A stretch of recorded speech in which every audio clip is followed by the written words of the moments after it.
तुमने मेरी बीवी से ऐसे बात करने की जुर्रत कैसे की? हाँ? अगर उसने देख लिया होता तो अब तक कुछ ना कुछ बोलती। Good morning. शादी की तैयारियों में खुशी से फूले नहीं समा रही हो। ऐसा लग रहा है जैसे मैं हवाओं में उड़ रही हूँ। और देखो आखिरकार हम एक हो ही गए। अब हमारे बीच कोई नहीं आएगा। वादा करता हूँ तुमसे। उनकी हालत तो देखो, लहसुन को दुल्हन बना दिया है। बदबू 40 दिन नहीं जाती। वो लड़की खुल्लम खुल्ला काराबे बनने वाली है। अगर मैं हसन काराबे हूँ तो ये शादी हरगिज नहीं होगी। यास्मीन को मायने खेज अंदाज से देख रहा है। हाँ कहो मेरी जान। सुनो यास्मीन, अपने बॉयफ्रेंड को कहो कि वो ब्रेक के वक्त कॉल करे।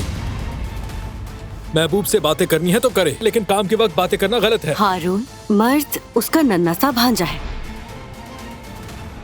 आपके लिए बेहतर यही है कि आप मेरी बातों को समझें। मैं दिलान काराबे हूँ और मैं अपने काम जो भी है, आपकी भेजी गई रिपोर्ट में साफ लिखा था आप कौन है। मेरा ख्याल है आप जो बात कर रहे हैं आपको उसका इल्म ही नहीं। इस जहनियत के साथ आप कोई काम नहीं कर सकती। शुक्र कीजिए कि आप अपने ही खानदान की कंपनी में हैं, वरना मुश्किल हो जाती। तुमने मेरी बीवी से ऐसे बात करने की जुर्रत कैसे की?